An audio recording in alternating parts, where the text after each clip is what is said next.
Hi, everybody. Good Wednesday afternoon. It's meteorologist Matt Wentz here to chat about the severe weather potential that we have coming our way. Just some really robust thunderstorms are going to just explode on that hot and humid atmosphere. Not necessarily locally. I have a hunch we're going to get clipped by some of these, but it's going to be a big severe weather event across a good portion of the country. Thanks for joining me a little bit early today. We've got a lot on our plate here the next couple of days with stuff going on, work-related, family-related as well.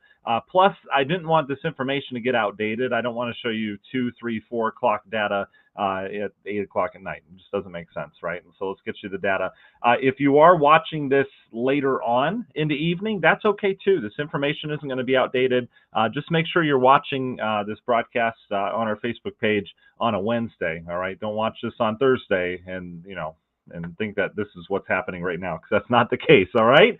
So thanks for joining us. Again, we'll let a couple more people join. Let me get through our sponsors real quick. Again, this is a bonus broadcast for them.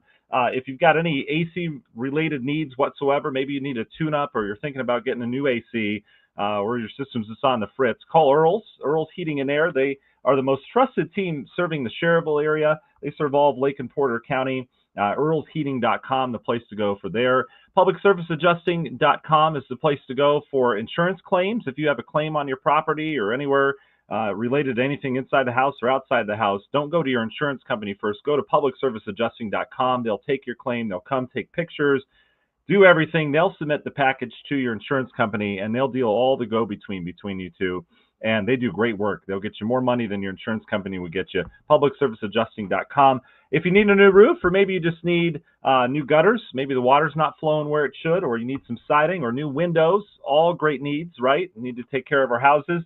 Romans Roofing, place to do it. They're local to the Hobart area, but they serve all of Northwest Indiana, providing retail and storm restoration options, roofing, siding, windows, gutters, you name it. All inspections and estimates are free. RomansRoofing.net, the place to go. Make your house the envy of the neighborhood with expertly placed outdoor lighting. Great Lakes Lighting does just that. They'll enhance the security and the look of your property as well. LightUpNWI.com, the place to go for that. The world of Medicare, Medicaid, and life insurance, Michael Minogue knows it best. If you have any questions around something you signed up for, maybe you don't know all your benefits in your plan, Michael would be happy to sit down with you, no cost consultation, and go over that stuff. No two plans are alike. He knows that, and he'll find the plan that's best for you. Maybe you're not getting enough benefits or you're paying too much. Minogue.life, the place to go there. Summer buying season is really heating up, right? The home market is going nuts right now, especially for sellers. Buyers have some options now, says Kate Cusack for Ruoff Mortgage. She would like to help you out and get you ready to go so you can get that dream home just in time for pool season around here. All sunny skies when you go with Kate Cusack, Home Loan Girl on Facebook. TigerPlumbing.net, place to go for your area plumbers. You guys know that. They're awesome. Take a picture. They come out for free. You can take a video and send it to them. It's great.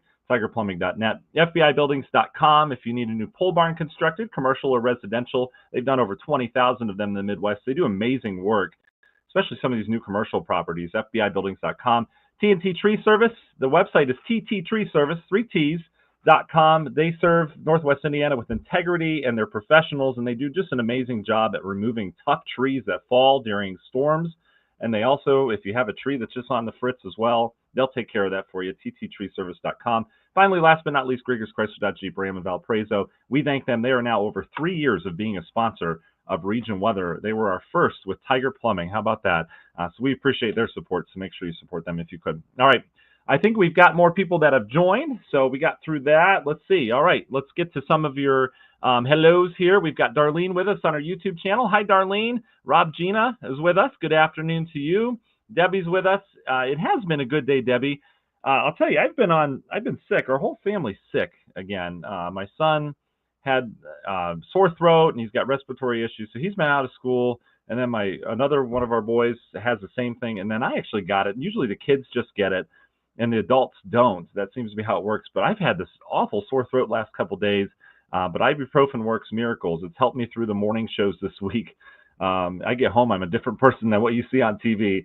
And then, right now I'm ibuprofened up, so it seems to work. But anyway, anyone else dealing with sickness right now should be done with this. It's May around here, and it's not allergies either, so there's that. All right, JP says, let's see what atmosphere is cooking up. Elizabeth says, good afternoon. Same to you, Elizabeth. Don from Mayberry's with us. Brenda, hello. Ashley says, the Ferguson boys are here for the update. Awesome. That was so special that you sent me that picture of them with their weather instruments. So cool. Terry, hello. Naomi, hello to you. Maxwell, perfect weather now.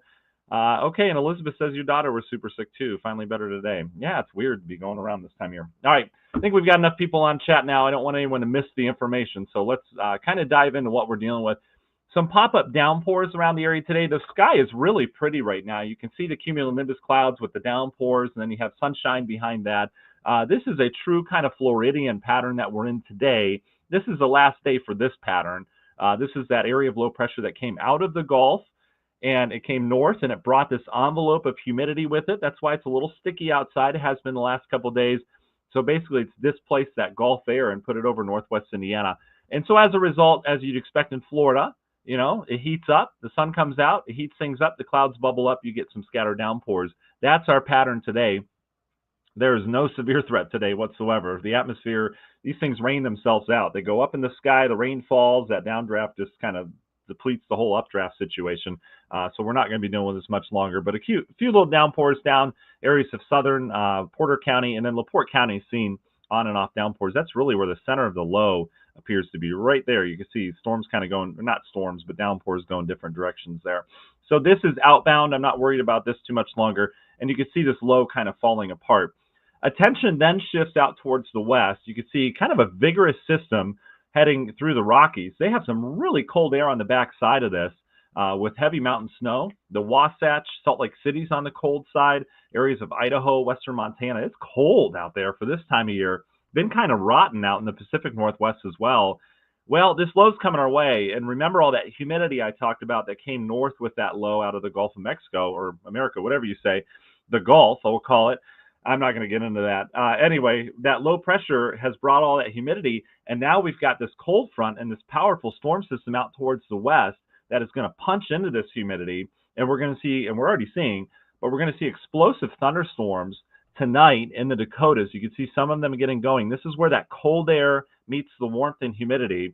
And then tomorrow, it's a different pattern. This isn't a typical cold front. We're expecting a complex or a line of different complexes of storms to develop and race east. It really isn't a very dynamic setup tomorrow, but I'm telling you, I think we're going to crank some big-time severe weather across the country.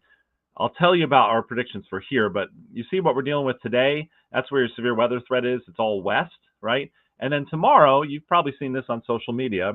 They've upgraded the portion and extended the slight risk and the enhanced risk into all of northwest Indiana. So we're dealing with an enhanced risk. That's a level 3 out of 5, all right? Again, I don't get too crazy on where the lines are, but you understand the idea where the bullseye of the severe weather is going to be. Wisconsin, Illinois, down towards Indiana and Michigan. I feel like Michigan's going to get hit pretty hard from this one. And then the next day, that front settles south, where we're going to have a severe weather threat in southern Indiana and central Indiana. We can't rule out a couple stronger storms around here on Friday as well. So a lot to get to. Really, 2 rounds is what we're looking at in terms of storms. All right, so I want to start us off. Let's do some high-res stuff. Keep in mind, when we look at the high-res models, these are changing. We're looking at the HER first. The HER's changing every hour. We get updates every single hour, all right? So this is not truth, okay? Models are never truth, okay? We look at it. It gives us a sample of what it thinks is going to happen. And then our job as meteorologists is to decipher if that's true or not, or what we think is going to play out, okay? So I actually like the NAM better in this one. I usually like the HER, but anyway, I'll show you both. Here we go. There's your little pop-ups today. They come to an end tonight.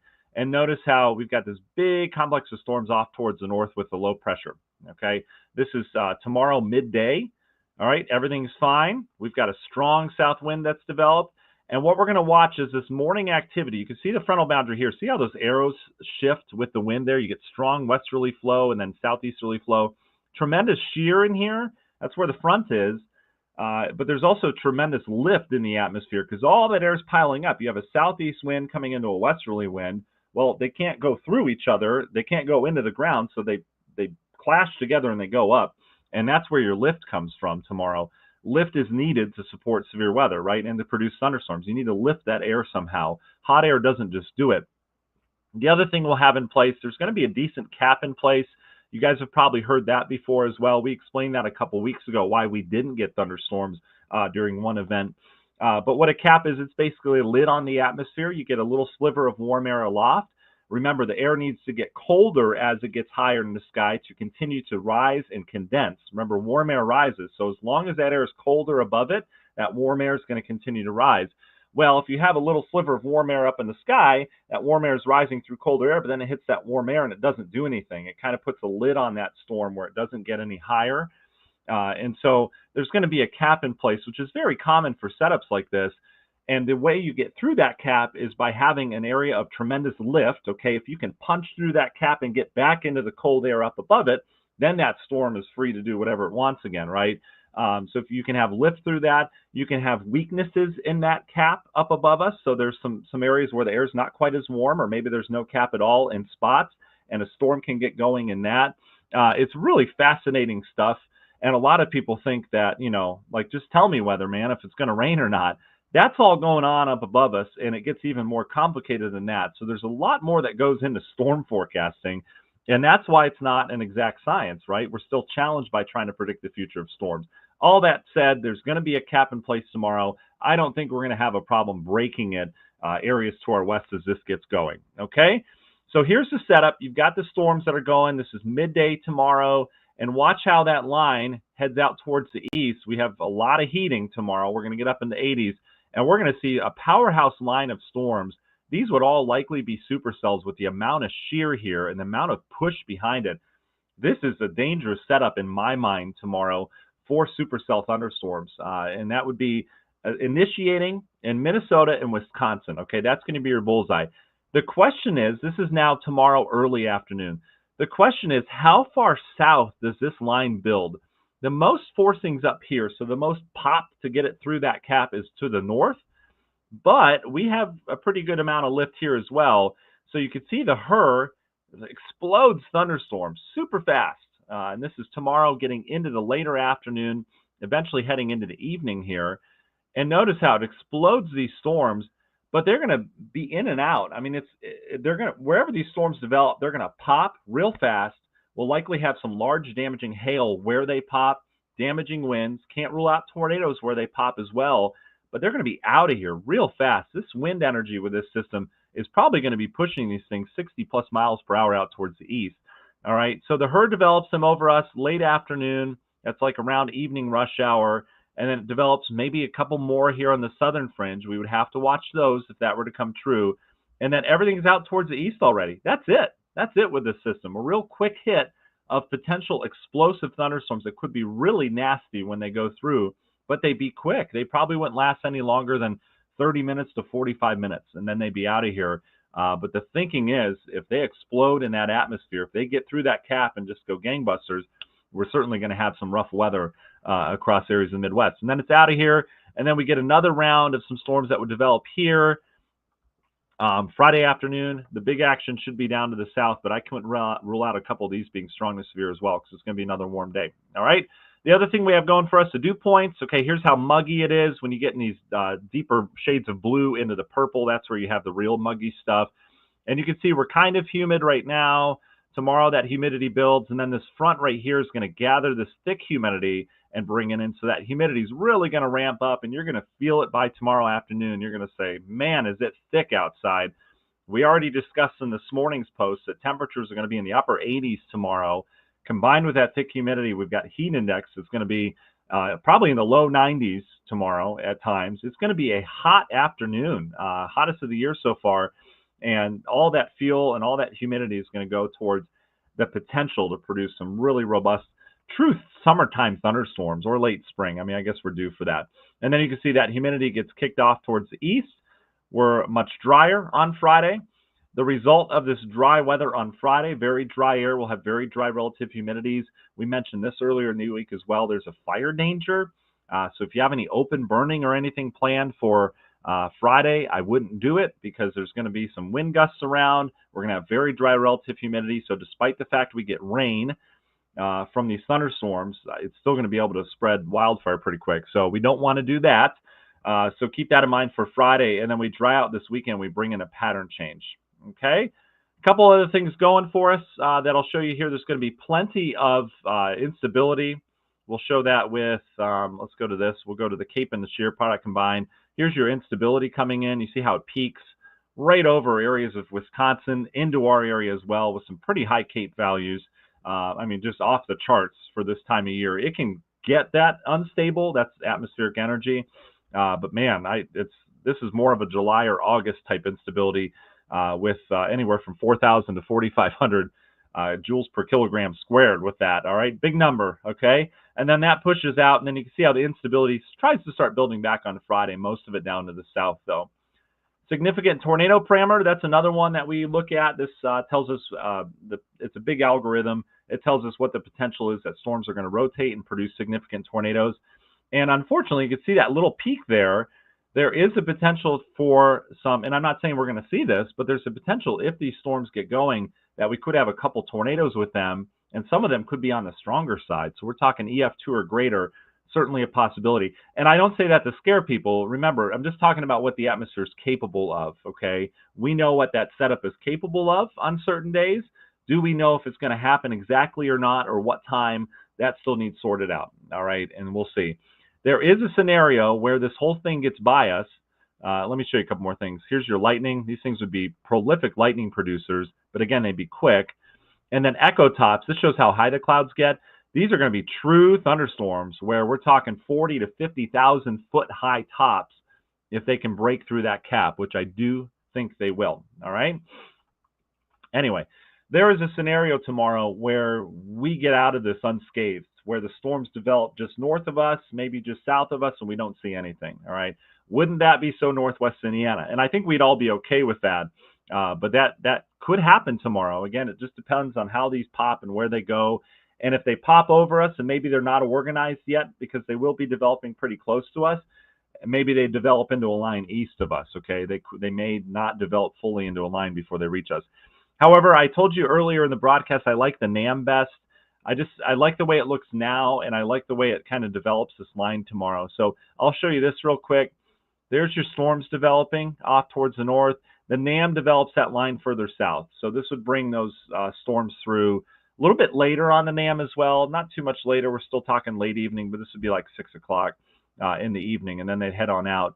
And you can see how the NAM clears it out. We get a nice dry day on Friday before more storm potential moves in late in the day, and that's out ahead of some cooler air that moves in behind that. Okay, so after that, real quick, and if you guys have questions, you can go ahead and throw them in chat. I'm going to take you through long-term real quick. It's usually what we do on our Region Weather Lives. After the system goes through, there's your storm threat. There's our dry day on Friday before more storms briefly return Friday evening into Friday night. And then Saturday looks dry but cooler. Not bad, though. And then next week looks really cool. We would have a big high pressure off towards the north that would funnel in cooler air. There'd be a system that tries to make it in Monday, Tuesday, but it has problems running into that high pressure. And then eventually it would get some legs on it and a little bit more oomph, and we'd have another system, but we'd be on the cooler, more stable side of this later next week. So we're looking at some rain potential, but temperatures that are chilly. And then eventually we'd bounce out of this. You can see we get back into a thunderstorm pattern as we go into that last week in May already. How about that? So in terms of temperatures, here's your hot days. Again, this comes with humidity Thursday, more of a dry heat on Friday. Saturday, we get this in-between not bad day around here. And then the cooler air hits with that low off towards our north and that high pressure pushing in. So we're talking cool temperatures next week. This has come down even since our Sunday broadcast, where we're now looking at maybe some upper 50s and low to mid 60s on the board next week. In terms of frost potential, there's really 2 days I'm keeping my eye on. It's not a guarantee because we will have some clouds around, but Monday morning waking up. So Sunday night, Monday morning, it's going to get chilly. We'll get down into the 40s. And then another morning there, Saturday morning, as high pressure builds in on both these days. It will be a day to watch, and we'll keep you updated on that because I'm sure a lot of you got plants in the ground. I got my plants in the ground as well. You just need to cover them up, but we'll keep you updated on that. We look good outside of that, okay? So that's what we're looking at in terms of just active weather around here. Our window of time, again, for tomorrow is going to be in and around that evening rush hour, okay? Anytime in and around that evening rush hour, so late afternoon through early evening, it'd be a quick hit of storms. They could be pretty nasty if they get going, and then they would be out of here. Very quick movers, okay?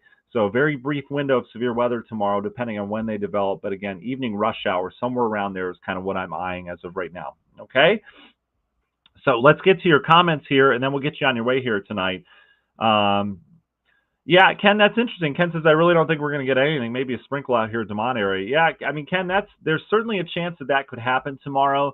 If we were in Wisconsin or Michigan, I'd say, hey, this is a slam dunk. That cap is going to break, and we're going to have huge, robust storms. But we're on the southern end of that where it gets kind of tricky, where we're likely not going to see a big line that moves through. It'll be more pops on radar that really get going. But the big question is, do we get hit by that, or do they jump over us? All right, it really is a tricky place to kind of forecast this storm system. Yeah, Ian, I see your comment. Yeah, I mean, it can be. We'll see what happens here. And Lewis says, I'm going to be traveling to Wisconsin just north of the Dells on Friday for a graduation party. How's the weather looking? You'll be okay by Friday, Ian. This whole line will get out of here. The severe weather threat will be down in Kentucky and southern Indiana. There will be some showers moving in, though. You'll probably see a line of clouds up by the Dells on Friday that comes in as that swirl part of the low is moving in, and that would come with cooler temperatures. But I'm not worried about a severe threat there. But there would be some late day showers right here as that low kind of pinwheels around and a secondary front comes through. Elizabeth says, how are we looking time-wise tomorrow for the storm? Yeah, so I think we covered that. You probably asked that in advance of that. But we're looking at sometime around the evening rush hour. Okay, so late afternoon, let's put our weather antennas up. We'll have updates for you. And then evening rush hour into that early evening time slot. That's what we'd be watching. All right. Elijah asks, hail chances for tomorrow. Elijah, the hail chance is off. It's pretty high tomorrow. We've got some cold air aloft coming in with this. Good lift in the atmosphere. We could get some pretty decent hail out of these. So again, just to Elijah's point, park the car in the garage if you can, carport, whatever it happens to be. Just do that just in case tomorrow, and make sure you have this stuff coming in. Not a guarantee you're going to see large hail, but the atmosphere is structured to produce it tomorrow. Okay. Yeah, JP, if these storms happen, hopefully it'll be before heading into work tomorrow. Yeah, JP, I'm hoping we can get these things in and out of here pretty quickly tomorrow. And hopefully, obviously, nothing going on with that. Tom says, my poor son keeps having his baseball tournaments canceled. I feel you. Our soccer games keep getting canceled. What about the weekend? Yeah, the temp drop's going to be on, but we're going to squeak in 2 nice days this weekend, Tom. We'll be good. So as long as we don't get a huge tropical downpour that floods the area, which I'm not thinking is going to happen because these storms may produce that, but they'd head out pretty quick. We should have dry baseball fields or drier heading into the weekend. There's going to be some wind around this weekend, though. It's going to be pretty windy on the backside of this low. So there's that. Mike says, is this one of those things that's considered a slam dunk? Are they more scattered? Yeah, so Mike, we kind of covered that earlier. This is not a slam dunk in the forecast. It is for areas like Wisconsin and Michigan.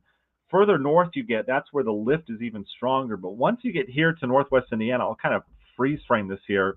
Once you get here, you can see how they'll be exploding on us.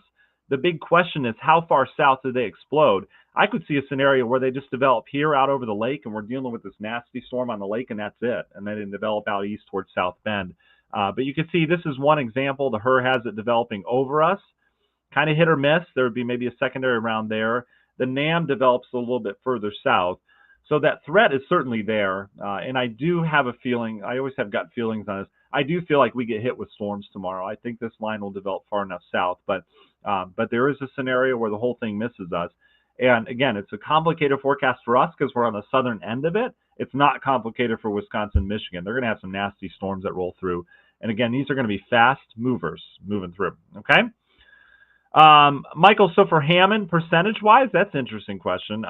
In terms of getting hit by storms tomorrow, man, I would probably have it at that's tough. I'm a numbers guy too.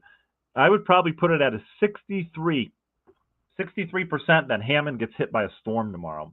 Now, severe threat with that, we'd probably have to lower it a little bit because not all storms are going to be severe, but they are going to be on the strong side. I'm not even going to give that, but yeah, I would say we've got above 50% chance of getting hit tomorrow.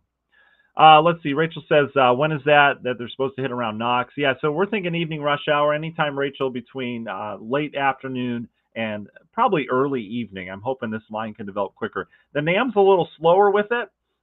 If we have a slower solution, I'll let you know tomorrow. But again, that evening rush hour time frame is what I'm looking at. So Jacob, live tomorrow, as long as it's early, I will go live during these storms tomorrow. I have to get into our station early, like midnight-ish, to track these storms that we inherit from Indiana into the Ohio area. So it's going to be a long set of days for me here. We've got some stuff going on tomorrow at work. that takes us off site. So anyway, my whole point is if these things get in early enough, we will be live for you for sure. Yeah, so we are enhanced now, Elizabeth. I saw your comment. Yeah, we are enhanced now in terms of the risk zone. Don't get too caught up on those risk zones. I know a lot of people place a lot of stock in that. Look at it as a trend. All right. Maxwell says this is a strong low this time of year. Yeah, it is. It really is, Maxwell. This reminds me of something we'd see, in March or something in the early fall. It's just a powerful low pressure system, and it's got real cold air with it on the backside. It's impressive. That's meeting up with some really hot air. Look at these temperatures. Let me show this to you really quick. Look at this little spike in temperature. So down in Oklahoma today, it's up into the 90s. There's this little area of real hot air out ahead of this low. And then watch how that area translates right over us tomorrow, where we get these 90-degree temperatures across much of Illinois, warmer than anyone else in the country. It would be northern Illinois. Some of that will sneak into the region. I think we'll do upper 80s tomorrow. Might have a 91 in Chicago. And so it's kind of interesting how that little bubble of warmth comes in tomorrow. So it's going to be on the hot side. And then that wind stays out of the southwest once the front goes through. So we stay hot on Friday. We'll be in the mid 80s once again, but the humidity will be coming down. So it'll be more of a dry heat on Friday. That's awesome, Rachel. I appreciate that. That's super sweet. Tell your husband we said hi. Vicki, hello to you. Yeah, Carol, it's gotten a little bit dry. I know it has. Michael, you're welcome for sure. Okay, I think we got through everything. Guys, go have your dinner. I appreciate you spending time with me here this evening. I hope this helps clarify it. Again, we'll be with you. We'll have an update tomorrow morning as well on kind of what we're thinking with timing and stuff like that. And don't forget, we're on the radio side of things, X-Rock 103.9, Indy on 105.5, and Z 107.1. You can listen to all those on your smart device. You don't have to get in the car and listen to the radio. But we've got forecasts all day long on all those stations, even some talkback sessions. And regionweather.com will have all the updates for you as well. Don't forget about that daily email you can sign up for. In the morning tomorrow, when I write up my severe weather report or post, it can go right to your inbox. It's a little message from me with a little image of whatever I make that day. But we like to update you on specific Northwest Indiana weather versus a computer bot or your phone or AccuWeather or whatever impersonal forecast app you use. There's that. All right. You guys have a wonderful night. All right. We'll stay in touch. Again, enjoy the nice weather while we have it right now with these nicer temperatures. Okay. All right. Thanks, guys.